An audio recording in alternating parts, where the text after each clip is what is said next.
Bonjour, aujourd'hui je viens vous parler des amendements en discussion à l'Assemblée nationale pour le budget 2026. Rien de tel et c'est très éclairant de voir ce qui se passe, les discussions qui sont en cours, les sujets qui vont être abordés et les amendements par groupe. Mais ça, moi le côté politique ne m'intéresse pas.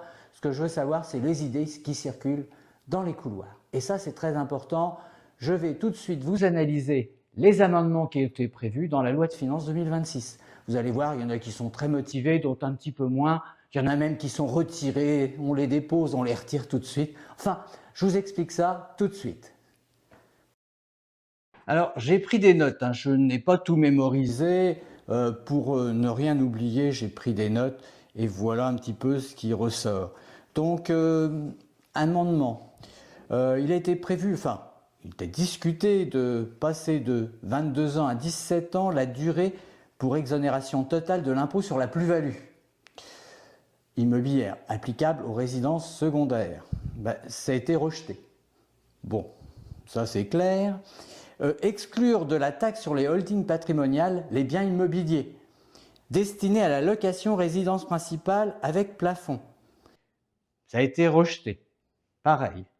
En ce qui concerne une proposition aussi de rétablir l'ISF sous sa forme de 2017.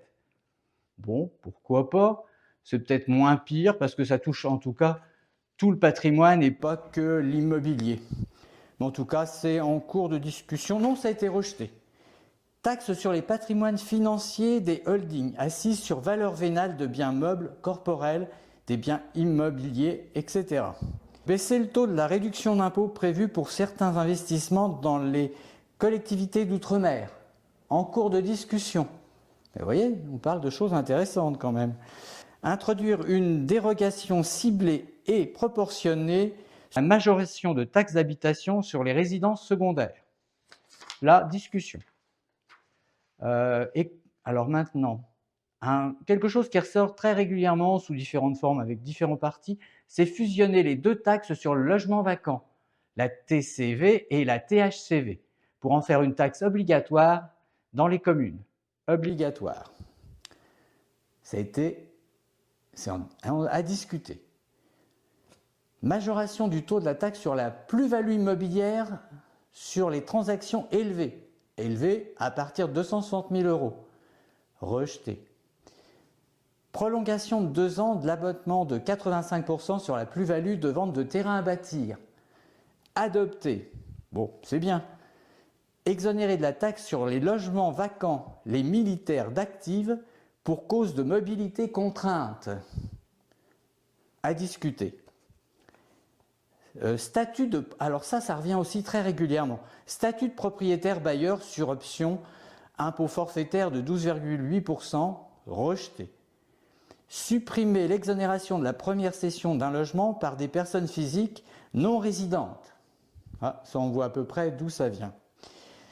Taxe supplémentaire pour transactions de très haut standing.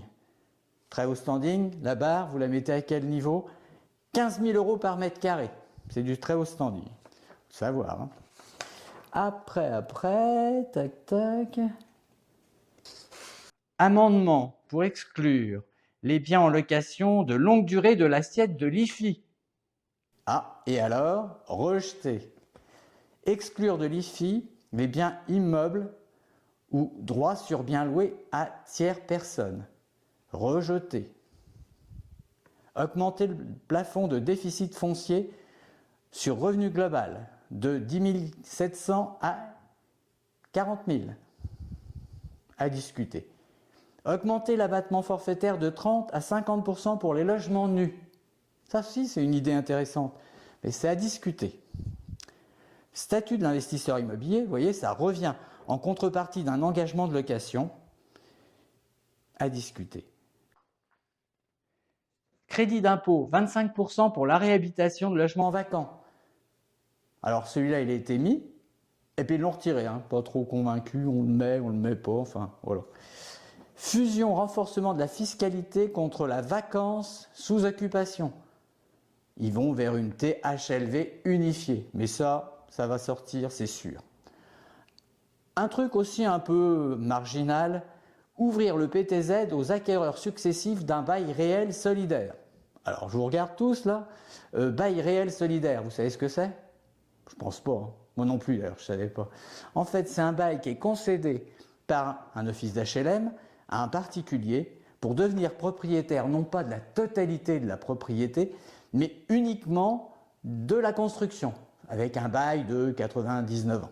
Voilà, c'est ça l'idée. Donc il ne serait pas propriétaire vraiment du terrain, mais il serait propriétaire uniquement de la construction. Donc c'est un bail longue durée, et dans ce cas-là, il paiera à peu près 70% de la valeur du bien. Donc là, bon, ça ne va pas toucher grand monde, hein. Alors une autre discussion très intéressante qui revient souvent, ça il faut vraiment s'en méfier, suppression de l'abattement pour durée de détention de la plus-value. Alors là, ça a été rejeté, bien qu'il y ait eu 2 amendements proposés par 2 partis différents. D'ailleurs, quand un l'a proposé, l'autre n'a pas voté pour, et quand l'autre l'a proposé, l'autre n'a pas voté pour. Enfin, on ne comprend pas grand-chose, mais concrètement, ça a été rejeté. Mais attention, s'ils se mettent d'accord, c'est quelque chose qui peut passer. Voilà, ça c'est hyper important à connaître, ça permet d'anticiper, de faire peut-être des choix, hein, des arbitrages, je ne sais pas. Bon, vous avez compris, nous sommes arrivés à la conclusion. Mes propos n'étaient pas de vous donner en avant-première les résultats de la loi Finances 2026, mais d'attraper à la volée les idées qui ont été développées lors des nombreux amendements ou sous-amendements. Certaines idées sont favorables, sont des opportunités, et je vais les développer maintenant. Les bonnes idées qui pourraient être retenues un jour. Créer un statut pour le propriétaire bailleur. Augmenter le budget de l'ANA. Création de nouvelles aides. Prolonger de 2 ans l'abattement de 85% sur les terrains et retirer de l'IFI toutes les locations de longue durée. Maintenant, les mauvaises idées qui risquent d'être retenues. En 1, supprimer l'abattement pour durée de détention dans le calcul de la plus-value immobilière. En 2, augmenter l'imposition sur les résidences secondaires en profitant de l'unification entre les différentes taxes de locaux vacants et taxes d'habitation. Troisièmement, création d'une taxe supplémentaire sur les transactions avec des montants élevés, de l'ordre de plus de 260 000 €. Et puis attention pour les non-résidents, l'idée aussi dans l'air de supprimer l'avantage lors de la première cession de biens immobiliers de remettre une plus-value. Voilà, j'espère que vous avez apprécié cette vidéo, que ça vous a donné des idées et que vous avez aimé et que vous allez liker, que vous allez mettre la petite clochette et puis je vous souhaite une bonne soirée et à une prochaine vidéo.